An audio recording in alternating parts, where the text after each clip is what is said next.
슬픈 날이네요, 진짜. 자, 그렇다 치고 정말 아유. 자, 오늘 또 즐거운 방송 재밌게 해보겠습니다. 정치 천재 정봉주 지니어스 정 26번째 방송입니다. 제 앞에 지금 민주당 교육연수원장 정봉주 의원 나오셨습니다. 어서 오십시오. 예, 안녕하세요. 정봉주입니다. 이게 직책이 사람을 만든다고. 예.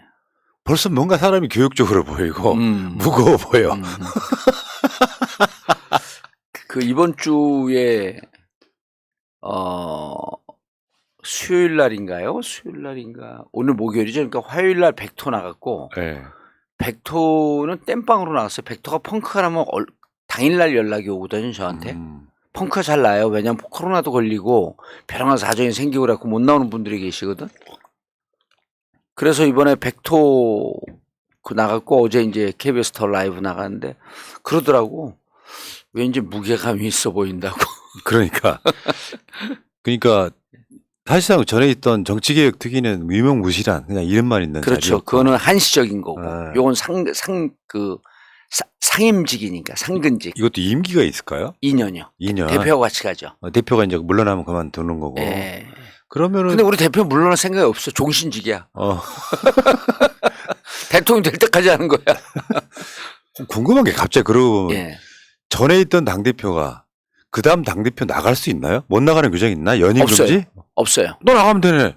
그래서 그 재밌는 얘기가 송영길 대표가 대선 끝나고 네. 제가 송영길 대표하고 친하게 지냈는데 확인을 안 해봤지만 그 참모들이 또 나가라고 하는 얘기가 예를 들었고 이재명 그 정부에서 크게 쓰임새가 없으면 당대표를 또 나가라. 왜냐하면 총선이 있으니까.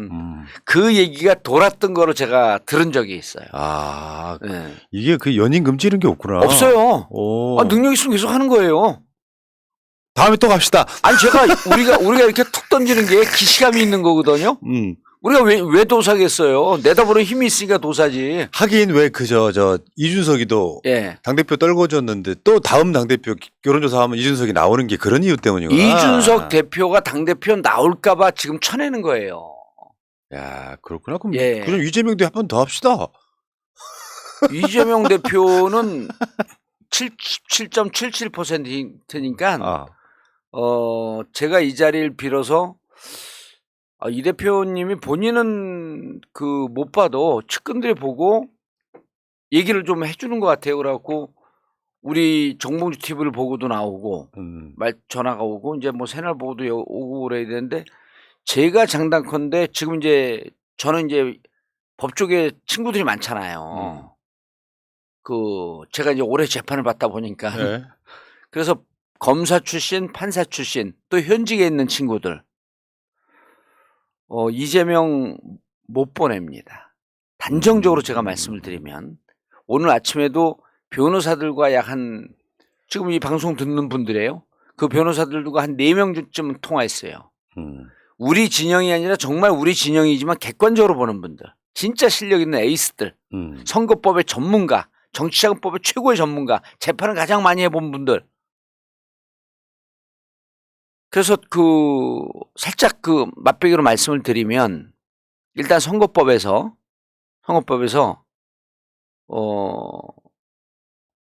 저들의 논리는 이거예요. 경기도 국정감사에서 나는 저걸 느꼈다는 거 아니에요? 압박감을 느꼈다. 예. 세기 아니에요? 압박감을 느꼈다. 그다음 두 번째 김문기 씨 모른다. 네. 그 세 번째 또 뭐 있었죠? 어쨌든 있어요. 뭐 별로 추가 이익 환수 그 조항에 대해서 불렀는데 근데 핵심이 이제 경기도 국정감사에서 난 압박감을 느꼈다. 협박을 느꼈다. 그다음 두 번째 김민기 씨 모른다. 저쪽의 논리는 이거예요. 그냥 지난번에 형을 정신병원에 넣지 않았다라고 하는 것은 상대방이 대선 토론 때 물었는데 거기에 대해서 소극적으로 답변을 했기 때문에 무죄가 나온 거예요. 근데 이번에는 다르다 상황이. 경기도 국정감사에서 본인이 공격적으로 답변을 했다. 그렇기 때문에 이번에는 이것은 유죄가 나올 확률이 높다. 이게 저쪽의 논리거든요. 여기에서 지금 어느 패널들도 안 한 걸 오늘 처음 말씀을 드리는데 여기 목적성이라는 게 있어요. 목적성. 예, 목적성. 당선을 목적으로? 혹은 낙선을 목적으로. 상대, 이 목적성에 성립이 안 되는 거예요. 아. 경기도 국감에서 국정감사니까. 예, 국정감사에서 그것도 국정감사위원들이 물으니까 그 부분에 대해서 자신의 지방 그 자치단체장의 입장에서 이렇게 느꼈다라고 하는 건데 이게 선거에 당선된 목적으로 혹은 타인을 낙선시킨 목적으로 어디에도 목적성에 해당이 안 되는 거예요. 야, 장소가. 검사들 나쁜 놈들이네 진짜. 장소가. 그러니까 이제 검사들이 왜 이런지 이제 세 번째 제가 말씀을 드릴게요. 장소가. 그래서 목적성에서 일단 맞지가 않는 거예요. 그다음 두 번째 김문기 씨 모른다 그랬잖아요. 김문기 씨 모른다라고 하는 것은 방송에서 3차례씩이나 본인이 직접적으로 얘기를 했다라고 하는 것이 저쪽의 논리예요. 자, 설사 이제 이게 그 변호사들은 이래요. 가사 유죄가 인정된다고 한들 이게 100만 원 넘어가지 못한다는 거예요. 왜냐하면 100만 원 넘어가서 당선 무효형이 나오는 경우에는 경력, 학력, 재산이에요. 여기 딱 공식이 떨어집니다. 그 선거법에 나와 있더만. 예. 자기 자신의 예. 경력, 학력, 재산을 당선을 목적으로 허위 기재했을 예. 경우. 그럴 경우에는 당선 무효형이 나왔고 그런 판례가 많이 있어요. 그런데 이거는 일단 거기에 해당하지 않습니다. 그걸 기억하지 못했다라고 하는 것은 그 검사들이 이럴 거예요. 야, 너 같이 골프도 치고 그리고 네가 당신이 이재명 당대표가 직접 가라고 그 명단을 바꾼 거 아니냐. 그런데 어떻게 이 사람은 모를 수가 있어. 모를 수가 있다라고 하는 건 내심의 의사예요. 본인의 기억력이고. 근데 가사. 좋아. 몰랐다라고 하는 것이 이러저러한 근거에서 사실과 다른 진술을 발언을 한 거예요. 그랬다고 하더라도 이게 유죄가 된다고 해도 100만 원 못 넘어가는 거예요. 결국에는 이제 김문기 건은 대장동 털기 위한 목적이잖아요. 그렇죠. 그렇죠. 예. 그래서 이제 그러면 이제 제가 세 번째 얘기한다 그랬죠. 그럼 검사들은 왜 이러느냐? 자, 그래서 제가 이렇게 물었어요. 검사 출신에게. 한동훈이 이제 조폭 논리 쓰거든요. 항상 이 사람들이 조폭이 상대 그 보스를 야 손을 봐줘 할 때 옆구리를 깊이 5cm를 3회 찌르고 넓적다리를 깊이 2cm로 5회 찌른 다음에 생명에는 지장 없이 손을 봐줘라. 이러지 않는다는 거예요. 그렇죠. 예, 야, 자식 우리 나발이 침범하는데 세상 무서운지를 몰라. 얘가 힘 좀 쓰게 생겼는데 자식 잘하겠는데 요 정도만 조폭 두목은 얘기를 해도 밑에서 알아서 한다는 거예요. 그 묵시적 지위. 그러니까 자기 지위를 통한 묵시적 지위를 한 거거든요. 그럼 한동훈이 있음으로 인해서 이렇게 됐겠냐? 제가 이제 물었어요. 그랬더니 그런 측면도 있지만 밑에서 충성 경쟁이다. 충성 경쟁으로 보인다. 왜냐?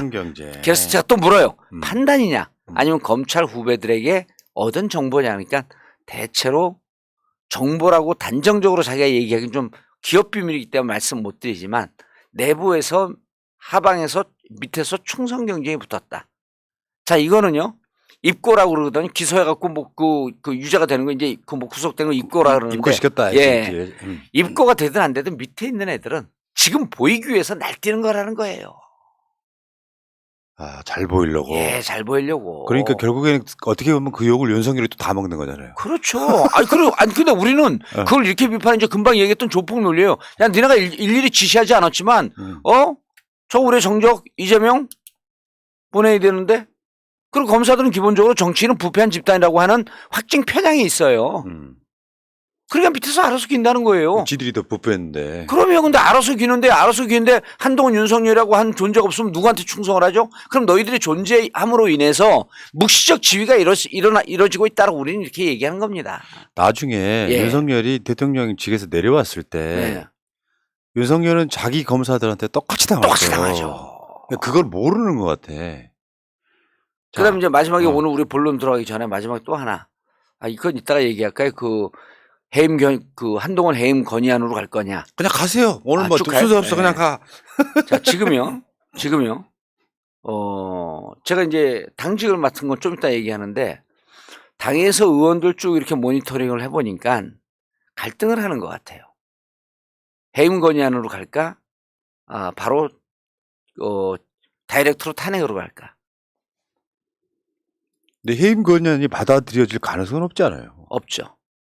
탄핵은 가능한 거고 사실상. 탄핵은 일단 그 시행령 통치라고 하는 것만 해도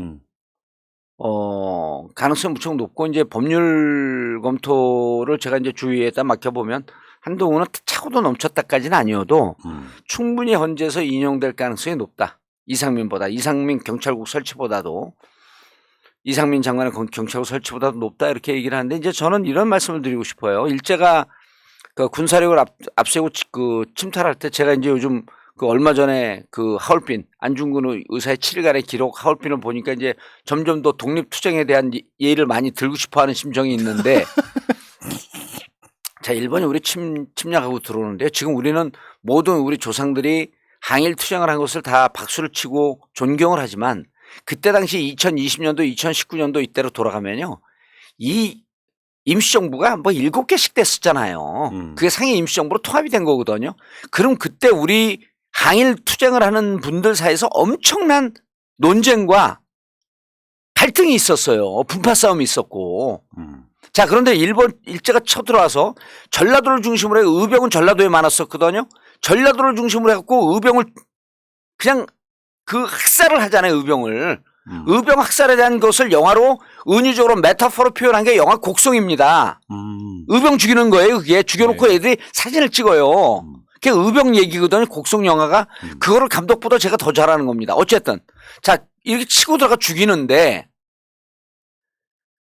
만주에서 독립무장 그 투쟁이 2018년, 2019년서부터 이제 고개를 들어요. 의병들이 여기서 이제 안 되니까 다 만주로 도망을 가는 거거든요. 그래서 거기서 이제 무장을 하는데 1919년 우리 그 만세운동이 실패하고 난 다음에 조선에 있는 학자들은 뭐를 얘기하냐면요. 반도에 있는 학자들은 무슨 얘기를 했냐면 자, 우리 후대 양성을 해서 교육을 해서 실력을 기르자.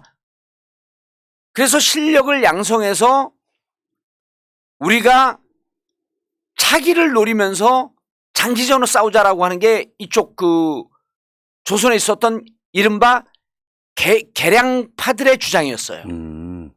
그러면서 이들은 그냥 그것만 주장한 게 아니라 만주에서 그 무장투쟁하는 사람들을 모험주의적 극단주의자라고 비판을 했어요. 무력투쟁을 하는 사람들을. 근데 그때 우리 의병들 이 동족이 그냥 하루가 멀다고 죽어가는데 만주에 있는 무장투쟁하는 사람들은요. 저들이 우리의 목숨을 갖고 공격해갖고 들어오는데 우리는 무장투쟁을 해야 된다. 근데 지금 역사는 그때 무장투쟁이 더 옳았다는 거거든요. 김원봉이나 김구 뭐 이쪽. 그렇죠. 예. 그리고 청산리 대첩을 했던 그분들이 더 옳았다라고 하는 건데 물론 조선에서 그 후학을 양성한 이 개화파 운동, 뭐 개량파 운동 이런 분들도 잘못되진 않았죠. 다만 그때 당시에는 저들이 총칼을 들고 들어왔기 때문에 우리는 똑같은 대응을 해야 된다라는 게 역사적으로 옳았다는 게 검증이 되는 거예요. 그러면 조선에 남아있던 상당수는 수박이었네. 수박까지는 아니어도. 그래서 저는 지금 윤석열 정부가 모든 힘을 동원해서 전방위적으로 우리를 또 우리의 가장 유력한 대선 후보를 죽이려고 하는데 지금 해임 건의안을 하는 게 저쪽에서 10의 군사력으로 치면요. 우리도 그거에 10까지는 안 되더라도 5 내지 6 정도의 거의 대등한 군사력으로 맞대응을 해야 된다. 즉 지금은 해임 건의안이 아니라 탄핵으로 대응하는 것이 맞다. 그래야지 저들이 우리도 무기가 있음을 알고 주춤하는 거거든요. 예. 근데 지금 해임 건의안이라고 하는 건 많이 돌아가는 거예요. 우리에겐 그럼요. 그러니까, 돌아갈 시간이 없다. 그러니까 한동훈을 법무부 장관에 임명할 때요. 그때 죽이겠다는 거였어요. 그러니까 그 자체 그때 우리가 경악했잖아요. 예. 저게 가능할까 싶을 정도인데 계속 밀리니까 지금 안방까지 치고 들어온 거야. 예. 그래 급기야 이재명을 방송 무효로 몰아넣으려고 하는. 그렇죠. 근데 못 죽여요. 예. 그래서 안중근 의사가 10월 26일 날 하얼빈에서 1908년이죠. 이토 히로부미를 척살할 때 조선에 있던 많은 이 지식인들이요. 어저 테러리스트라고 얘기했던 우리의 수박 선조들이 있었어요. 예, 예. 자, 의원님. 예. 너무 길어. 그래서 탄핵으로 가자. 탄핵밖에 길이 없다. 이 말씀 드립니다. 본론도 못 들어가가지고 지금. 그랬어요?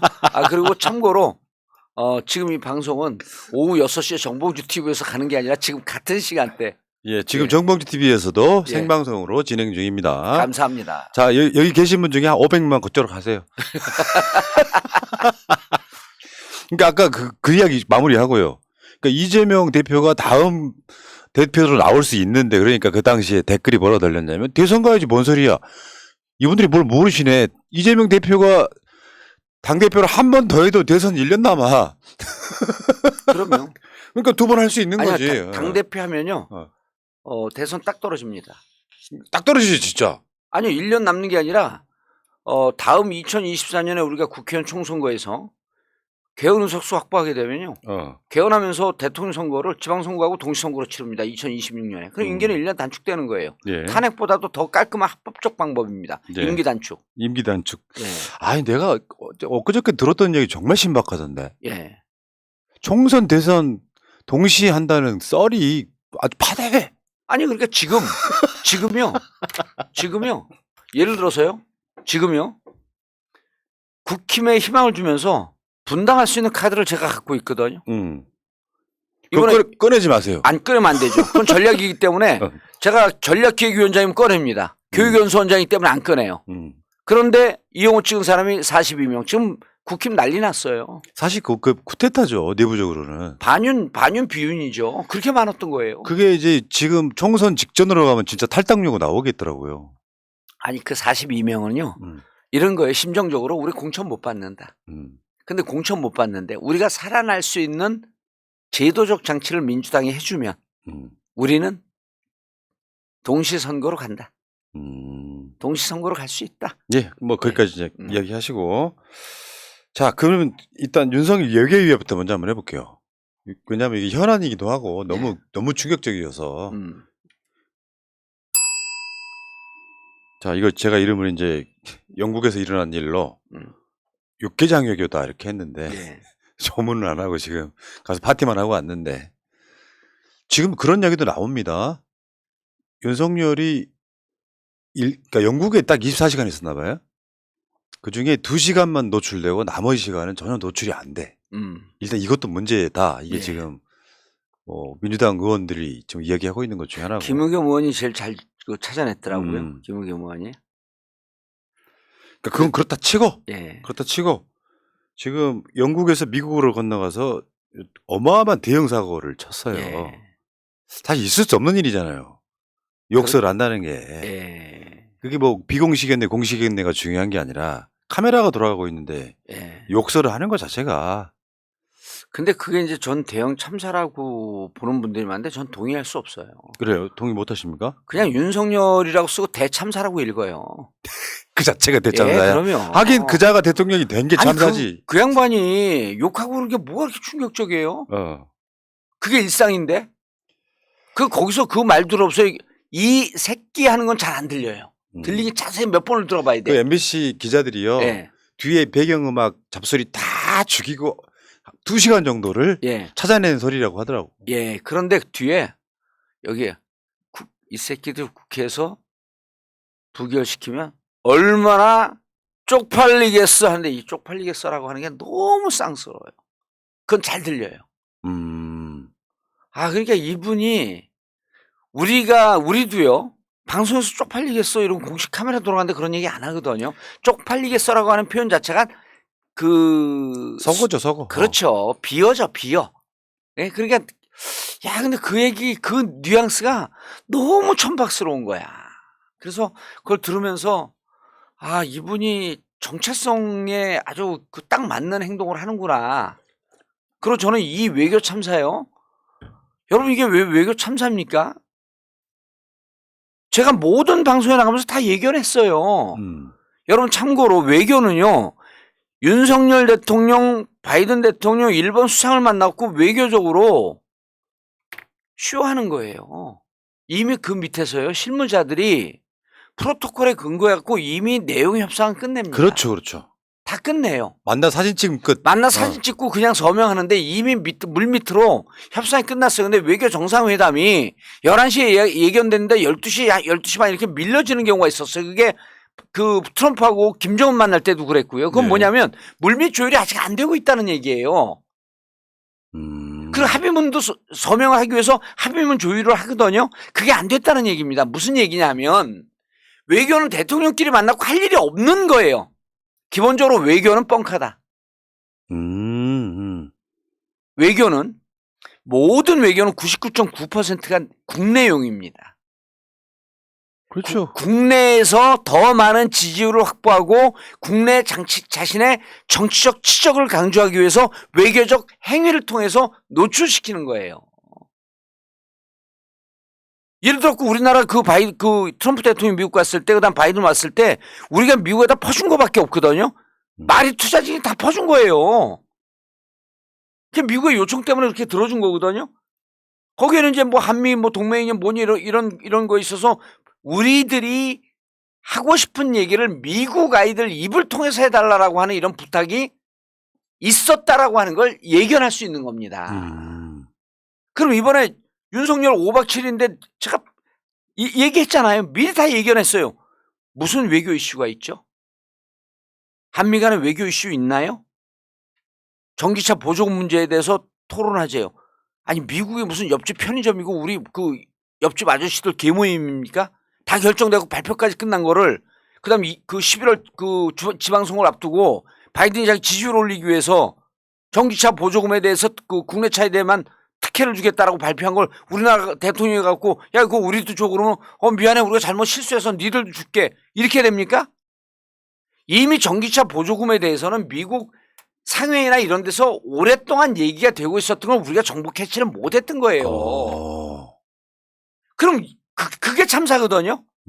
이번에 가갖고 48초 사진 찍는 거는 예견을 했잖아요. 이번엔 사진 외교다. 사진만 찍고 올 거다. 야, 48초? 예. 그 미국 가기 전에 한미 정상회담 추진 마치 할 것처럼 어떤 뉘앙스를 48초만 난 거고. 더군다나 오늘 근데 48초라 그러면 안 돼요. 네. 약이라래. 약. 우리 허위사실 유포 있어. 계산할 때 47초일 수도 있고 48초. 약 48초. 약 48초. 그리고 오늘 역사적인 날이기도 합니다. 뭐냐면은 오늘 현재 환율이 1,400 돌파했어요. 1,411원.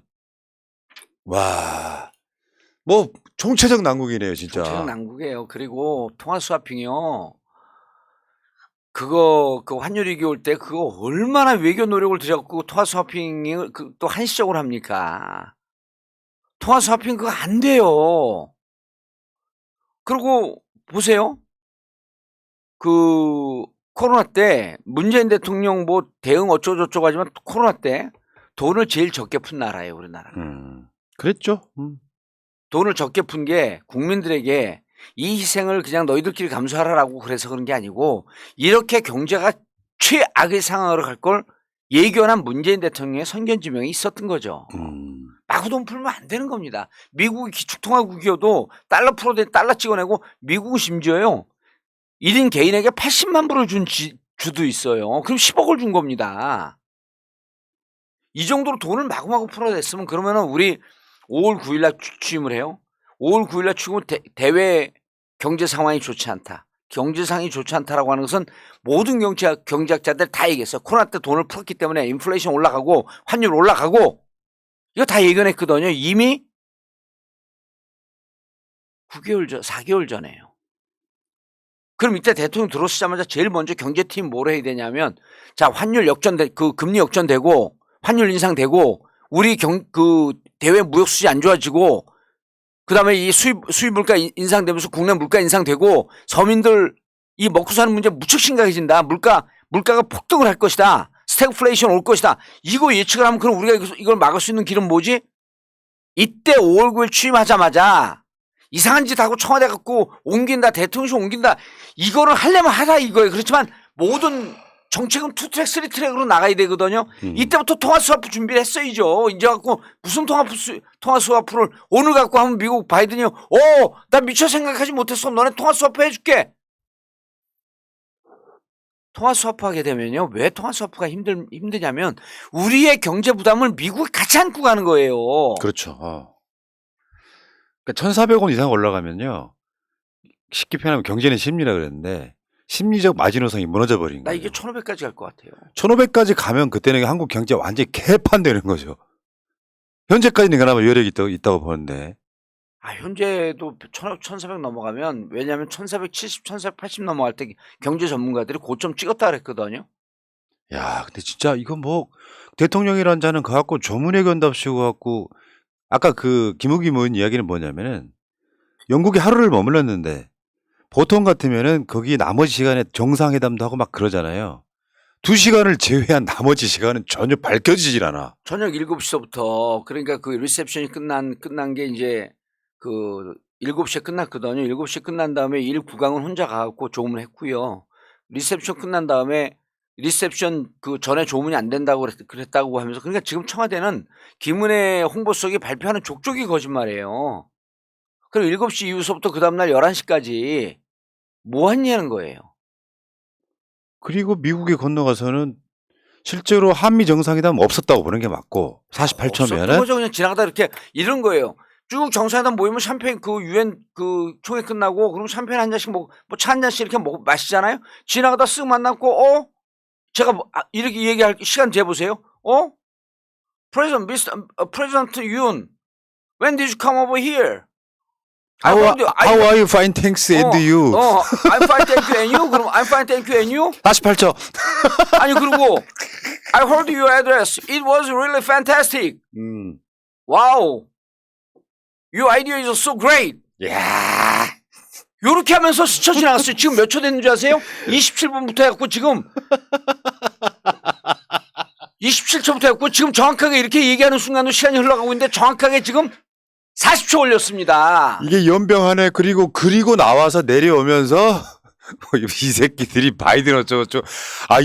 그리고 나서요. 이자가 또 일본 총리 만다로 직접 찾아가.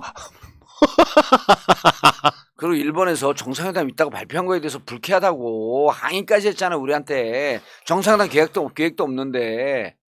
예?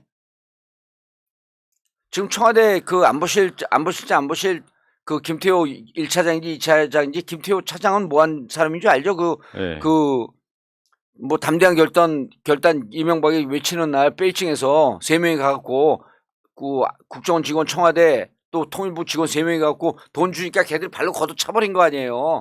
이런 쌍종간 나 어디다 대고 돈 봉투를 들이미나 이렇게 얘기했을 것으로 추정이 되죠. 빵 걷어차니까 김태호가 나중에 돈 준 기록 없다. 그러니까 북한에서 뭐라 그랬어요? 녹취록 깎아? 그래 그 다음부터 입을 딱 다물어. 그거 하던 친구고 지금 안보실장은요 철저한 친일파예요. 그렇죠. 예, 유사시 한반도 그 자위대 진주 주장하는 사람들이에요. 그래 그 사람들이 무조건 일본 총리 만나야 된다고 그렇게 주장을 했겠죠. 자, 일본 총리 만나는 게 지금 무슨 실익이 있습니까? 일본은요 지금 한국한테 뒤지니까 국제사회에서 미치려고 그래요. 거의 전 국민적 패닉이거든요. 자동차 무너지죠. 반도체 무너지죠. 반도체 TSMC 대만에서 갖고 일본 투자하고 이러니까 간신히 살아나고 있죠. 파운드리 반도체. 완성 반도체는요. 어디 우리나라한테 명함도 못 꺼내요. 그래서 2019년인가 그때 반도체 소재 세 가지 그 수출 안 한다 그래갖고 그 덕에 우리나라만 잘 됐죠. 문재인 대통령이 얼마나 탄력적으로 대응을 했습니까? 그럼 반도체 문제에 대해서 지금 정치적 문제를 경제 문제로 연동시켰기 때문에 우리한테 사과해야 돼요. 징용 문제 사과해야 되죠. 이 두 가지 사과 안 받고 뭐 하려고 정상회담을 합니까? 지금 그 윤석열 지지율 올라가려면 우리 조선 수군에 주둔지 어떤 대마도 돌려달라. 이거 해야 된다니까요. 뭐 엄한 짓 하고 있어. 강제동원 배상하라 해야지. 강제동원 배상하라. 이미 대법원 배상 판결 났는데. 야, 진짜 뭐 이런 무도한 것들이 지금 정권을 잡고 있다는 게 아까 이야기 조금만 더 해볼게요. 지금 윤석열이 내려오면서 그러니까 쉽게 표현하면 미국 의회 그 새끼들이 이거 통과 안 시켜주면 바이든 쪽팔린다 이런 얘기거든요. 맥락상으로 보면. 그럼 그게 뭐였을까요? 통과시켜줘야 되는 게. 이미 IRA는 통과가 됐거든요. 예. 그럼 내가 봤을 때 그게 통화 수업일 수도 있다고 생각이 들어서. 아니요, 통화 수업 아니에요. 그게 뭐였을까요? 모르겠어요. 그거는 내가 오늘 급히 보고 오느라고 그게 뭘 통화시켜. 그러니까 뭔지도 모르고 그럼 거기서 박진이 대응을 해야 되나? 박진이 대응을 안 했거든요. 박진도 뭘 통과시켜야 되는지 모르는 거 아니야? 그 통화 스와프라고 하는 게 어려운 말이 아니고 예. 우리가 왜 그 주택담보대출을 받았을 때 1년마다 이렇게 금리에 따라서 이렇게 다시 계약하잖아요. 예. 한 3개월이나 6개월 정도 물론 뭐 기한이 정해져 있긴 합니다만 환율이 변동돼도 니네나 지금이나 이 고정 환율로 쓰자 이게 이제 통화 스와프인데 이건 저 끝없이 올라가는데 미국이 그걸 일단 해줄 수 있었을까 이런 생각이 들어요. 그걸 할 필요가 없죠. 아, 미국 투자자들은 지금 땡큐인데 금리 인상되고 미국으로 다 몰려 들어가잖아요. 그럼 뭘까요 그게? 언론 보라고 일부러 그런 건가? 뭔가 이렇게 성과가 있는 것처럼? 몰라 뭐 듣긴 들었는데 뭔지 모르겠어요. 미치겠네 진짜. 야, 좀 그런 상황이네요, 진짜.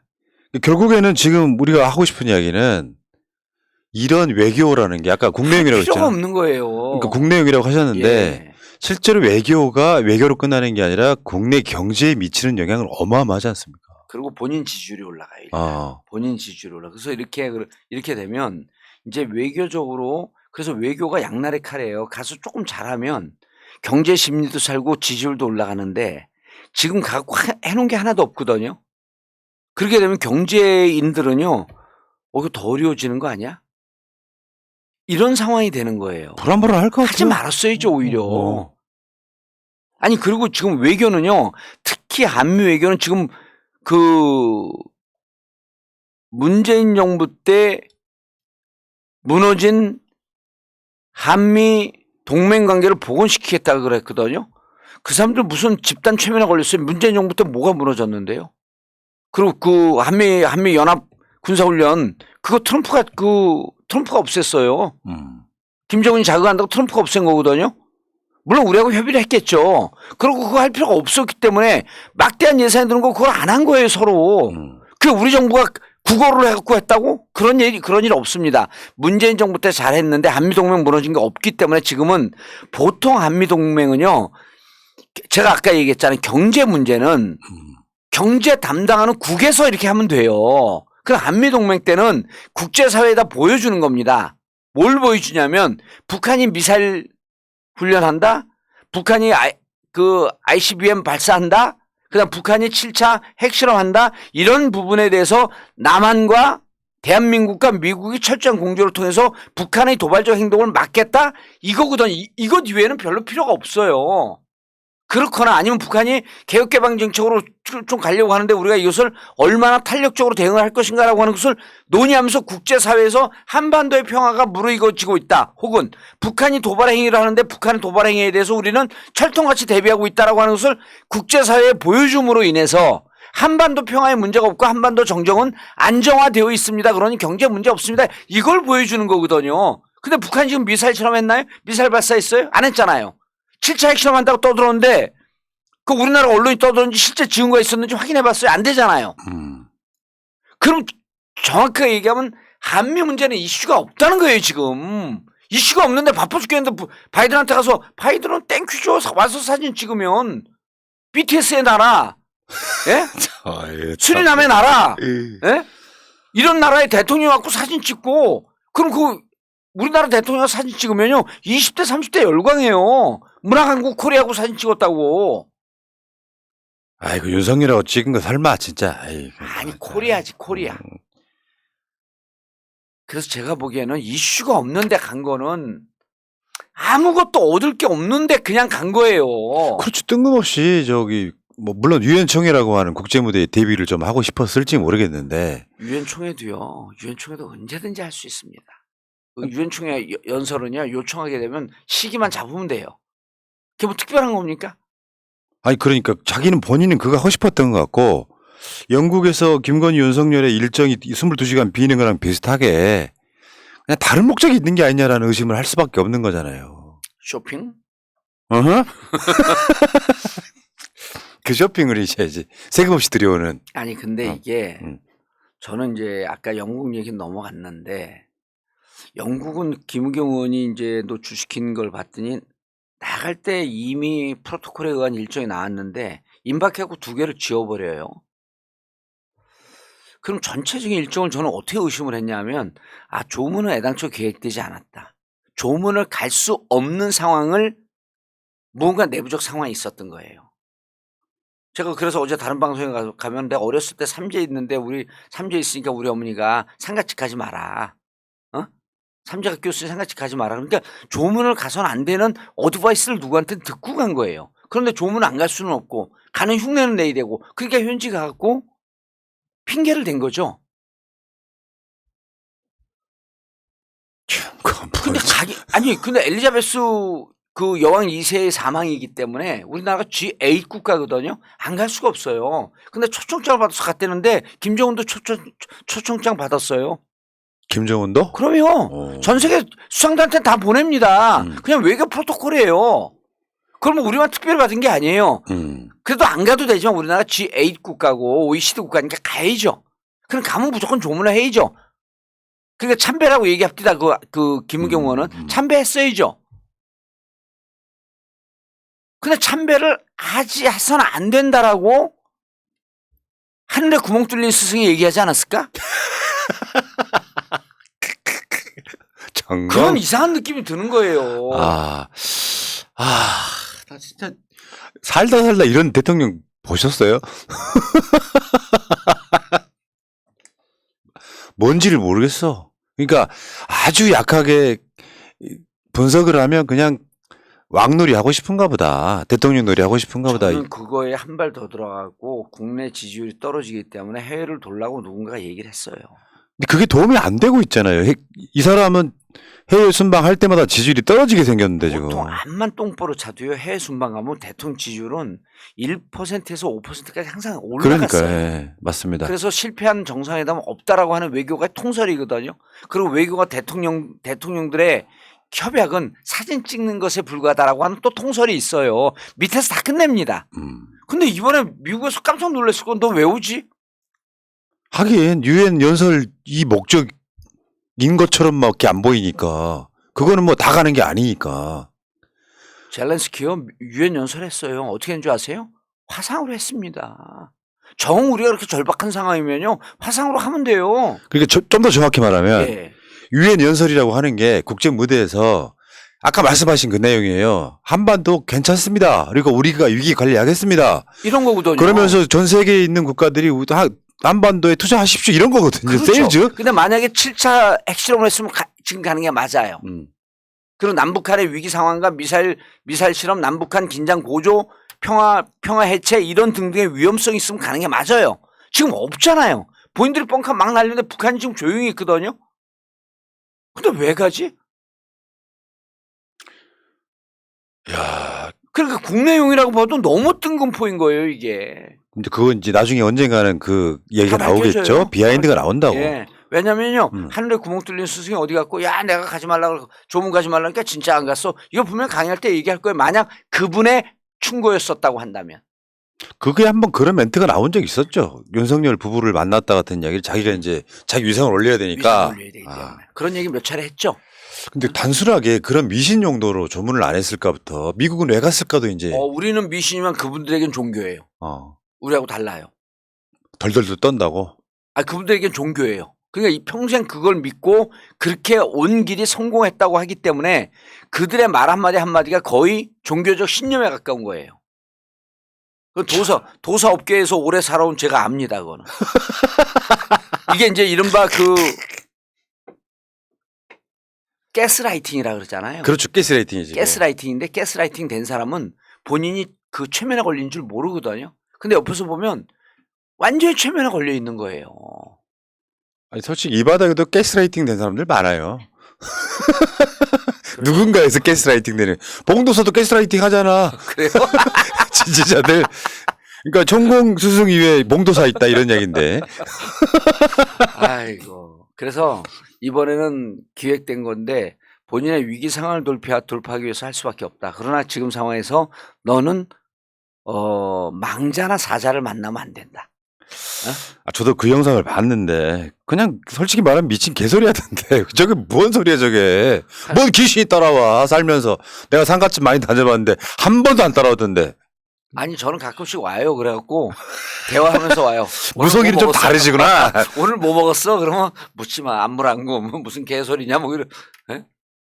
저는 100% 순정 무신론자거든요. 예. 귀신이 없다고 생각하는 사람입니다. 밤중에 어디 공동묘지를 가도 전혀 무섭지가 않은 사람. 그래서 나이키도 안 신나요? 아, 나 승리의 여신? 아, 나 이씨. 그러니까 이게 국정이 이렇게 돌아가면 안 되는 거잖아요. 이게 뭐야 도대체? 근데 이제 이거를 우리가 이제 우스갯소리 이렇게 얘기하는데 정확한 비판은 아마추어리즘이에요. 준비되지 않는 아마추어리즘. 그래서 외교 라인을 다 교체해야 된다라고 국회에서 질의하고 있잖아요. 그게 맞습니다. 그런데 외교 라인들도 억울할 거예요. 본인들은 프로토콜을 근거해서 다 짰거든요, 일정을.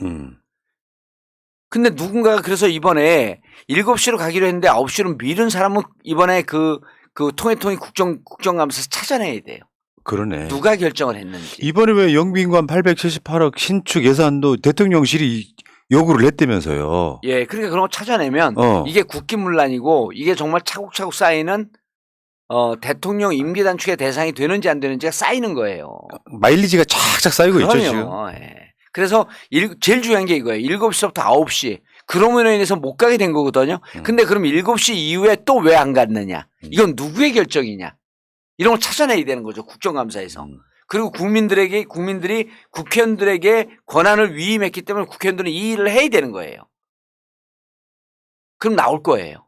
왜냐하면 주영 대사관과 주고받은 공문을 국가안보 이런 등등이라고 하는데 비공개를 할 수 있는 국회 운영위원회에서 요청할 수 있거든요. 왜냐하면 그 대통령실에 관련되기 때문에 국회 운영위원회에서 그거 내놓으라고 할 수 있어요. 국회 운영위원회는 대부분의 그 자료가 비공개입니다. 보안 유지가 돼야 돼요. 대통령실에 대한 그 국정감사는. 그럼 내놔라. 그럼 운영위에서 내놔야 되거든요. 그래서 이런 걸 보면 누가 일정을 늦췄는지 충분히 찾아낼 수 있을 거다. 그럼 누가 조문을 애당초 원천적으로 막았는지. 그리고 3시 45분 이후에 정말 영국에서요. 사정이 이렇게 됐으니 그러니까 영국에서 현장에서 나왔고 구두로 설명하진 않았을 거거든요. 그러면서 문서를 줬을 거예요. 지금 3시 45분에 도착했으므로 조문이 힘듭니다. 그럼 우리나라에서 그걸 들었던 사람 외교관들, 외교 대사관들 이런 사람들의 증언이 있어야 돼요. 아니 우리가 일방적으로 우리 조문 못하는 줄 알고 왔어. 연기를 우리가 했었을 수가 있거든요. 조문 캔슬을. 참배 캔슬을 이런 거 찾아내야 되는 거죠 이제. 그러니까 7시 출발하던 거를 9시 출발해서 생긴 참사라고 처음 시작부터. 예. 7시 얘기를 했어야죠. 그러니까 7시에 출발 예정이었는데 9시로 미뤘다가 지금 보도로 나온 거잖아요. 예. 그럼 이 상황이 정도 되면은 근데 이게 예를 들어서 잘하려고 했는데 불가피하게 못하는 거랑. 그런 건 인정해 주죠. 국민들이. 그 대통령의 일정이나 이런 거는 뭐 이야기하잖아요. 청와대 있어 보신 분들이 하는 이야기인데 대통령이 특히 외국 순방 일정 같은 경우는 분단위로 움직여야 되는. 예. 근데 조문외교 갔는데 참배를 안 하고 2시간만 언론에 노출되고 나머지 22시간은 깜깜이. 예. 미국에 건너가는데 미국에 가야 될 이유가 하나도 없었는데 유엔 연설은 아주 죽을 쓰고 그리고 바이든은 48점 만나고 일본 총리는 지가 찾아가서 만나고 근데 사실 갖고 오는 게 하나도 없는 상태. 이게 대체 외교인지 무슨 대통령 놀이인지 외유인지 이것도 진짜 국정감사 대상이네요. 저는 이 대목에서요. 이게 이제 이들의 그 공익적 목적을 갖고 있는 팀들이 지금 직무유기를 하고 있는 팀들이 있어요. 누구냐면 기자들이에요. 대통령 마크맨들이 있을 거거든요. 그리고 현지에서 왜 조문이 안 됐는지 대통령이 7시부터 11시까지 없었던 일정에 무엇을 하고 있었는지 이거 기사가 안 나오잖아요. 근데 지지율이 낮고 국민적으로 지금 이게 최대의 관심사가 돼버린 상황에서 MBC가 왜 찍어서 윤석열을 보호할 생각이었다면 뭐 국회에서 이 새끼들이 승인 안 해주면 바이든은 쪽팔려서 어떡하냐 이런 거 찾아내지는 않죠. 언론들 입장에서는 그런 거예요. 지금 윤석열 쪽에서는 미국은 제대로 찾아냈거든. 영국 어. 왜 못 찾아내니까 영국이 참사의 시작이에요. 야, 영국 찾아낼 수 있을 거거든. 아니 국회의원이 김우겸이라고 하는 국회의원이 구글링에서 찾아냈다는 거 아니에요. 그럼 구글링에서 찾아낸 거 기자들은 왜 안 쓰지? 아, 나 그러니까 미치겠는 거예요 이게. 선배 기자는 기자 출신의 국회의원은 저렇게 열심히 하는데. 예? 아, 김우겸 의원 비례대표인데 지역구 하나 줘야 될 것 같아. 아 그게 문제이기도 해. 지금 열린민주당 쪽 출신들 갈 지역구는 거의 찾기 힘들걸. 그렇잖아요. 쉽습니까? 그만두는 분들 있잖아요. 아니요. 그리고 또 제가 전략하면 또 제가 한 전략 하잖아요. 어. 다 제 머릿속에 있습니다. 어디로 보내줄지. 아, 예. 완전하게 살아날 수 있는 길이 제도적으로, 요게 강조입니다. 제도적으로 보장이 되어 있습니다. 알겠습니다. 그 부분은 뭐. 그 얘기를 이미 다 마음속으로 준비하고 있는데 김우겸 의원 저한테 전화도 안 해. 저 살려주세요. 그리고 교육연수원장이 얼마나 대단한 자리인지 잘 몰라 사람들이. 그러니까요. 예. 진짜 교육연수원장이라고 하는 자리가 하는 사람에 따라서. 제가 풀었을까요? 이제 오늘 나온 말 중에서 교육연수원장이 풀었을게요. 당원 가스라이팅 원장. 아, 당원들을 교육시키잖아요. 그 부정적인 단어를 이렇게 쓰기도 하네. 그러면 멋지잖아요. 역시 정치 천재. 멋지잖아요. 참. 교육 두세 번 들어오면 당원들이 다 믿어요. 네. 어? 오늘서부터 이제 사람들 청원할 거예요. 김우겸 지역구 주자. 야, 아니 어쨌건 지금 제가 봤을 때는 윤석열이 이렇게 똥볼 차면 민주당한테는 기회잖아요. 예. 그 정권을 빨리 가져올 수 있는 기회이기도 하고 예. 대우를 저는 잘 짜고 있다고 생각을 하거든요. 그래서 당원들이 저한테 박수를 많이 보내면 2년 안에 가져올 수 있고 덜 보내주면 4년 안에 가져올 수 있고 아예 저를 쌩까버리면 5년 안에 가져올 수 있고. 내가 봤으니까 우리 정봉주 의원님은 겸직이네. 전략기획위원장 겸 교육연수원장이네 무슨. 아, 그렇지 않아요. 그렇지 않고 그건 이제 제가 말씀을 드릴게요. 그 문진석 전략기획위원장인데 전략기획위원장은 전략을 세우잖아요. 그럼 전략이 어떤 전략인지 우리 당원들에게 교육시키는 건 제가 하는 역할이고, 그럼 전략기획위원회하고는 불가분의 관계예요. 그러니까 전략기획위원장하고 수시로 통해야 돼. 그리고 당원 전략이 어떻게 가야 되는지 제가 알아야 되고, 또 그다음 문진석 위원장은 우리 당원 가스라이팅을 어떻게 시키는 줄 알아야 되고, 그래서 둘이 거의 그 깐부가 돼야 됩니다. 근데 문진석 원장이 또 요 양반이 이분이 그 기획위원장, 전략기획위원장이 중앙대 출신 아니에요. 7인의 멤버야. 7인의 멤버인데 별로 안 드러났었어. 그러니까 이재명 당대표가 무척 신뢰해요. 이재명 당대표보다 조금 위야.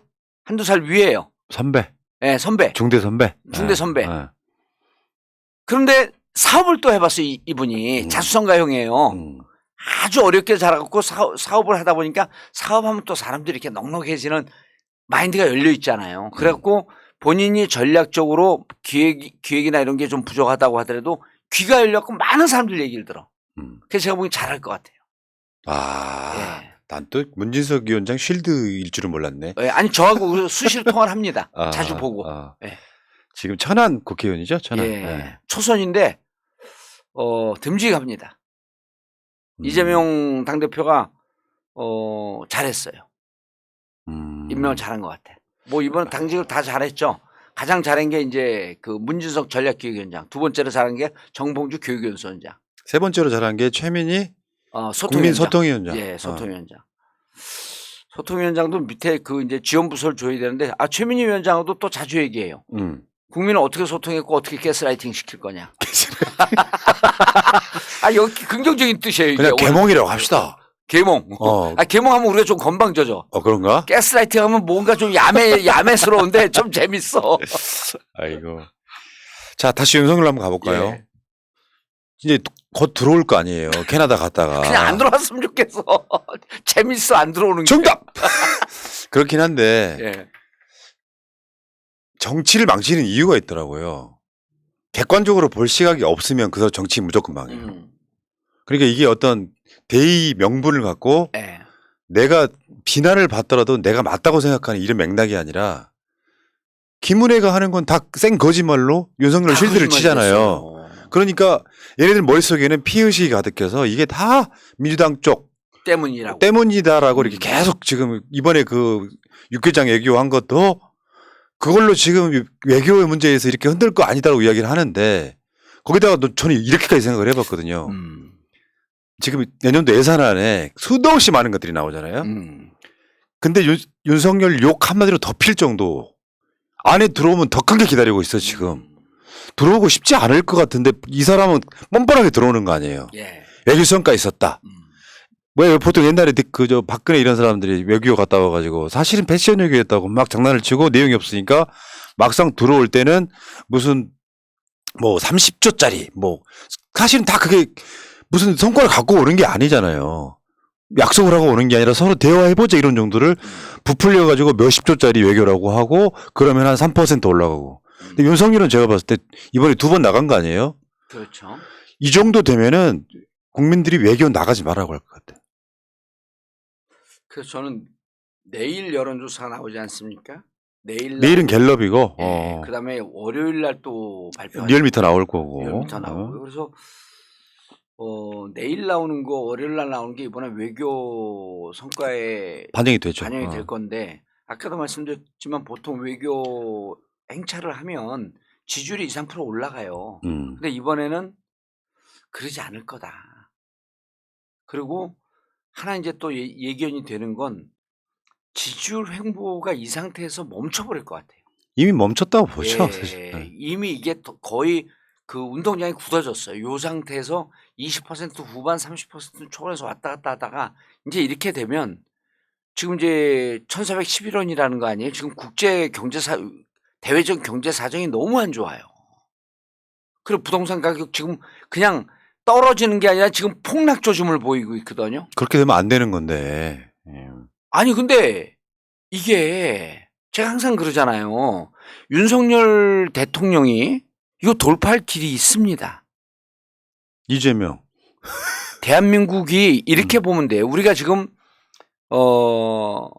며칠 전에 그 손흥민 선수가 레스터 시티전에서 후반전에 교체돼갖고 3골을 넣었잖아요. 후반전에만. 예, 13분 동안. 첫 골을 넣었을 때 토트넘 선수들이 하는 행동 보셨죠? 전 선수가 가서 손흥민을 격려해 줬잖아요. 이게 11명 원팀이거든요. 근데 그 전에 8게임 동안 무득점 할 때 영국 언론을 보면 그냥 토트넘 선수들을 이간질을 시켜요. 갈기갈기 치잖아. 그 손흥민 벤치로 앉아라. 그럼 뭐 누가 더 낫다 그러면서 그 선수들끼리 이간질을 시키는데 토트넘 선수들 어떻게 대응을 했어요? 똘똘 뭉쳐서 원팀으로 대응을 했어. 지금 세계에서 퍼펙트 스톰이라고 하면서 세 개의 충격파가 동시에 밀려오는 걸 퍼펙트 스톰이라 그러거든요. 그렇죠.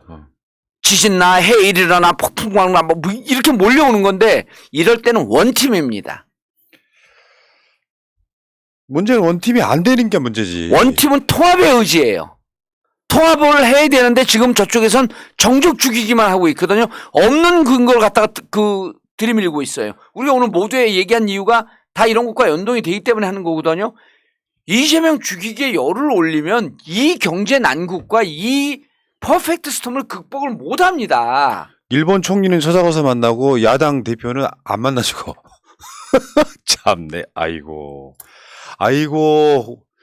윤석열 씨 정말 내가 봤을 때는요. 자기 명을 자기가 자족한다고 봐요. 그리고 이재명 당대표께서 만나자 그랬잖아요. 사실 좀 굴욕적인 거거든요. 한번 만나자 그러면 원래 당대표가 되면 대통령실에 논평이 이렇게 돼 있대요. 당선 축하한다. 그때 이제 뭐 비서실장인가 누굴 보냈잖아요. 그리고 통화 문제 잠깐 했다 그러고 만나자 그러니까 그다음에 여야 대표하고 함께 만나자. 여당 대표 없잖아요. 만나지 말자는 얘기거든요. 그때 그 대통령실의 발표는 이렇게 돼 있죠. 당대표 된 걸 축하한다. 조만간 국가 문제를 의논하기 위해서 영수회담을 열도록 하자. 기회가 되면 여당 대표도 함께 만나겠다. 이렇게 돼야 되는 거거든요. 안 하잖아요. 이거 안 만나겠다는 거야. 그러니까 저들 머릿속에는 정치인은 범죄 집단 딱 굳어져 있어요. 근데 지금 뭐 통합하고 여야 손잡자는 게 뭐 범죄 집단하고 손잡는 거 이렇게 생각하고 있을 거거든요. 그러는 생각을 버리지 않는 한 극복 못 합니다. 그러니까 난 이 구조를 이해를 못 하겠는 게요. 예. 나는 대통령이잖아요. 예. 나라를 끌어가야 되고 내 지지율도 중요해. 여당 지지율도 중요해. 그 상황에서 이제 그쪽 논리가 그거 아니에요. 대통령이 이제 소위 말하면 기소된 사람을 만나주면 검찰이 세게 못 다룬다는 논리더라고. 근데 그것은 지연 말단적인 거잖아요. 내가 한 팔은 내주고더라도 전체 몸을 살려야 되는데 온전히 살겠다고 하니까 이자의 지지율은 계속 떨어지는 상태에서 해외에 나가서도요. 내치를 못하면은 해외에 나가서도 어느 정도 성과를 갖고 오면 지지율 또 올라가는데 올라가죠. 안에서 까먹고 밖에서 까먹고 계속 이러고 있는 거거든요. 어떤 면에서 보면 이런 사람을 어떤 그러니까 원래는 그런 거죠. 윤석열이라고 하는 자가 그 자리에 부적합한 자인 건 맞는데 대통령실이나 참모나 여당은 이거를 어느 정도 이제 커버를 해주면서 그 리스크를 줄여야 되는데 전혀 커버가 안 된 상태에서 날이 가면 갈수록 좋아지는 게 아니라 날이 가면 갈수록 더 나빠지는 상태. 나라 전체로 보면 불행이라는 거죠. 아까 어떤 분이 집값이 폭락하면 왜 안 되냐고 하셔서 집값이 폭락해서 정상화되는 건 좋지만 지금 집값 폭락하면 경제가 완전히 망가져 버리기 때문에 서서히 떨어져야 된다는 것은 누구나 알고 있는 이야기잖아요. 그러니까 이렇게 얘기하는 게 우리가 이제 지금 그 프라님 말씀하신 게 이런 거거든요. 모든 거는요. 충격을 최소화시키기 위해서 소프트 랜딩을 해야 되는 거예요. 그러니까 집값도 서서히 비행기가요. 쭉 달리던 여기에 그 하드 랜딩 하게 되면 툭 떨어지는 거예요. 그럼 비행기 박살나는 거거든요. 그거 예를 들면 돼. 지금 집값 떨어지면 괜찮지. 그렇지만 국민들이 이 경제적 충격과 집값 하락의 충격을 버티고 대비할 수 있을 정도로 서서히 준비하면서 떨어져 줘야 되는 거예요. 원점으로 가더라도 원점으로 가는 시점과 이런 걸 조율을 하면서 또 국가 차원에서는 경제 차원에서 이런 경제 충격을 어떻게 최소화할 것인가 대비하면서 가야 되는데 이게 지금 저점이 무너지는 것 같아요. 그러니까 윤석열이 100일 기자회견에서 본인은 집값 올리는 정책을 해놓고 자기 업적을 집값을 떨어뜨렸다고 말하는 희대의 코미디를 했잖아요. 집값 잡았다 그러지 않을까? 아니, 그러니까 환율 때문에 어쩔 수 없는 상황이 된 거를 그러면 이렇게 되면 이제 제가 봤을 때는 뭐 그러니까 이 즈음을 기점으로 해가지고 윤석열은 못 버틸 만큼의 국민적인 압력에 시달리지 않을까 싶어요. 전 그렇게 보거든요, 개인적으로. 압력에 못 버티게 우리가 국민들을 교육을 통해서 가스라이팅 시켜요. 그러네요. 가스라이팅이 중요하구나. 근데 대부분 제가 봤을 때 국민들은 우리보다 더 똑똑해요. 그러니까 이게 윤석열 지지율이 오늘 기준 MBS에서 한 30, 뭐 2, 3%, 뭐 3%인가 뭐 이 정도 나왔거든요. 정확히 모르겠는데. 그러면 이게 국민들 입장에서는 윤석열이 뭘 해도 지지율이 안 올라간다는 거고 윤석열 지지율이 24%까지 떨어졌을 때 좀 안타까워하던 보수 세력들이 어느 정도는 거기에 받쳐놓고 30% 초반을 유지하고 있는 거거든요. 네.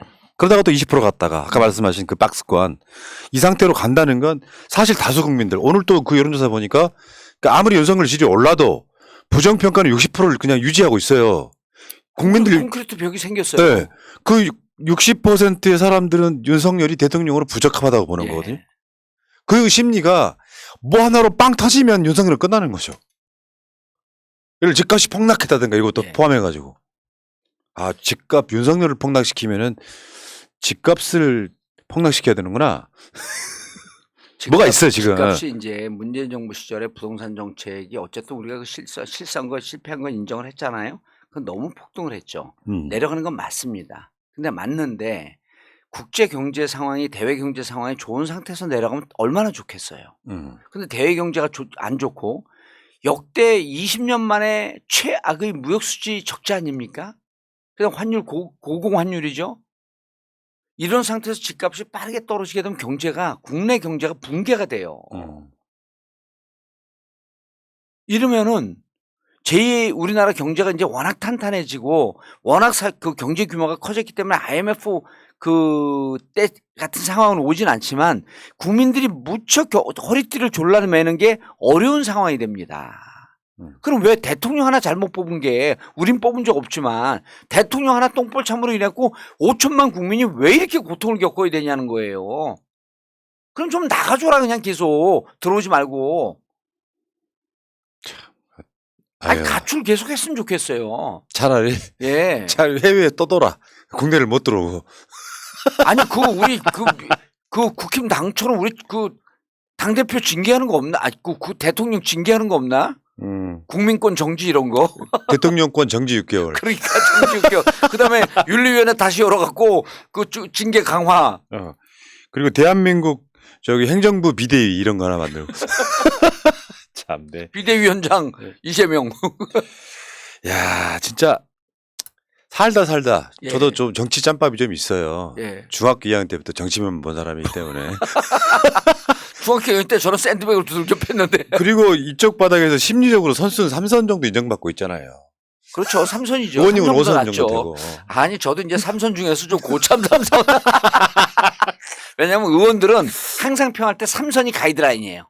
3선을 중진이고 3선을 대단한 정치인으로 보기 때문에 5선까지는 안 해도 돼요.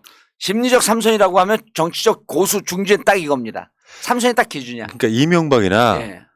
박근혜 때는 못한다. 쟤는 우리가 안 찍었으니까 정도가 작동을 했지만 나름대로 쇼도 잘하고 나름대로 대통령을 이렇게 잘하는 그런 것들이 있었거든요. 예. 이거는 대통령도 모자란데 그 참모들은 더 모자란 느낌이 지금 계속 벌어지는 상황이라고 저는 봐요. 그러니까 어처구니가 없는 거죠. 우리들 입장에서 보면. 윤석열의 심리 상태를 제가 어제 누군가 얘기를 좀 들었는데 이제 그건 좀 다음 시간에 얘기하기로 하고 마지막에 제가 꼭 드리고 싶은 말씀은 이준석 추가 징계에 반대하는 사람이 54%예요. 근데 여기서 이제 그리고 추가 징계에 잘했다는 사람이 30몇 %밖에 안 되는데 특이한 그 쿠키뉴스에서 특이한 그 여론조사를 했잖아요. 이준석 신당 창당에 대해서 찬성하는 사람이 34%야. 야, 그래서 그 국힘당은요, 이준석 세력 하나, 그 다음에 중진 세력 42명 세력 하나, 친윤 하나, 삼국시대로 들어가는 거예요. 오늘 보니까 유승민이 윤석열 어마어마하게 까버리던데요. 예, 그 당대표 출마 선언이죠. 그게. 부끄러움은 국민 몫이다 이렇게까지. 예. 당대표 출마 선언용이거든요. 그래서 제가 마지막으로 드리고 싶은 말씀은 유승민 전 의원님, 당대표 꼭 출마하세요. 맨날 변죽 울리다 마지막에 용기 없었고 꽁지 빼지 말고 전당대 출마를 좀 해요. 이 양반 믿고 있는 국힘 사람들이요. 못 믿겠대, 저 양반은 마지막에 꼬랑지 빼갖고. 대가 약하시구만 이분이. 아니 대를 위해서 국회의원이었으면 대가 좀 세이지. 그래. 참 알겠습니다. 좀 출마 좀 하세요. 참, 네. 이걸 웃어야 할지 울어야 할지 모르는 상황들. 근데 우린 예측을 했기 때문에 우리는 충격이 없는데 예측하지 않고 윤석열 찍었던 그 분들은 충격이 클 것 같아요. 그러네요. 그분들은 우리가 달래줘야 되는데 이거는 심리적 가스라이팅을 좀 시켜줘야 될 것 같아요. 그리고 오늘 감사한 말씀 제가 좀 드려야 되는 게 동시 방송이 나가는데 저희 정봉주 TV도 2,900명까지 동시 시청자가 3,000명 맞구만. 예, 너무 감사하다는 말씀드리고 앞으로 매주 목요일은 새날과 정봉주 TV가 동시 송출 콜라보 코워킹 원팀. 아니야 의원님이 저를 가스라이팅 하는 거예요. 앞으로 우리 삼겹살 그 고먹을 때 꼭 가스라이트에 고먹. 자, 이 방송 보시는 분들이요. 새날만 구독하신 분들은 정봉주 TV 구독 좀 해주시고 정봉주 TV만 구독하신 분들은 새날도 구독을 좀 해주세요. 좋은 말씀입니다. 이런 건 콜라보라고 하는 건데. 자, 어쩌다 보니까 이제 의원님 말 듣다 보면 1시간씩 그냥 휙 지나가죠. 휙 지나가죠. 가스라이팅 된 거 우리 서로 상호 가스라이팅 중이야. 그러다 보면은 분명히 방송 중에 그런 이야기 할 날이 올 거예요. 야, 대통령이 지금 사임을 했는데 이거 전국 어떻게 해야 돼요, 의원님? 그러면 또 막 썰을 엄청 풀겠지. 그렇죠. 이제 그런 날 금방 옵니다. 1년밖에 안 남았어요. 자, 새날은 이제 몰러갔다가 이따가 한 30분 후에 그 디테일들을 모아서 왜 이자는 탄핵시켜야 되는가. 제가 그 방송을 준비해놓고 지금 의원님 방송하고 있거든요. 자, 새날은 몰러갔다가 이따가 30분에 다시 오고요. 의원님은 다음 주에 뵙겠습니다. 고맙습니다. 예, 감사합니다. 민주주의 평화 통일 다 죽어간다. 이대로는 놔둘 수 없다. 자, 다시 한번 해보는 거야. 자, 다시 한번 싸우는 거야. 자, 손 맞잡고 어깨를 걸고 우리 함께 이기는 거야. 다시 한번 해보는 거야. 자, 다시 한번 싸우는 거야.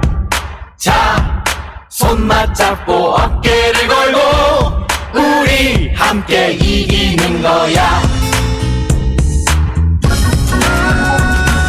자, 다시 한번 해보는 거야. 자, 다시 한번 싸우는 거야. 자, 손 맞잡고 어깨를 걸고 우리 함께 이기는 거야. 자, 다시 한번 해보는 거야. 자, 다시 한번 싸우는 거야.